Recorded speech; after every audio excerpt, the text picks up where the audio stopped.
নমস্কার বন্ধুরা, আজ রান্না করব আমার মায়ের হাতের একটা রেসিপি, ভেন্ডি সর্ষে পোস্ত।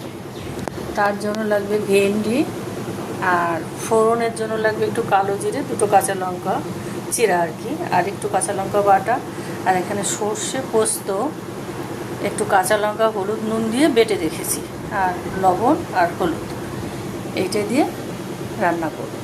দেখতে থাকুন আপনারা।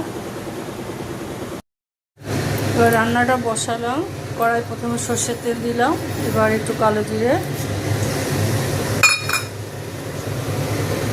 আর একটু কাঁচা লঙ্কা ফোড়ন দিলাম।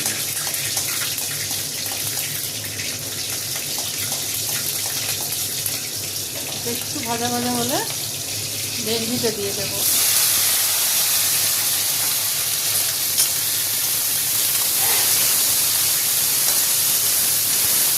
ভেন্ডিটা একটু ভাজা করে তারপরে পোস্ত বাটাটা দেবো। একটু ভাজা হোক, হালকা ভাজা হয়েছে।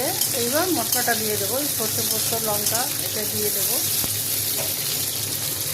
দিয়ে সামান্য একটু কষিয়ে, বেশি না হালকা একটু কষাবো, কষিয়ে জল দিয়ে দেবো।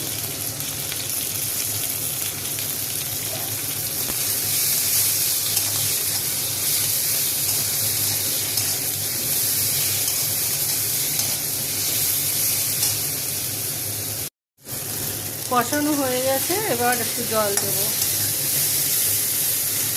বেশি না অল্প জল দেবো, গায়ে গায়ে হবে আর কিটা।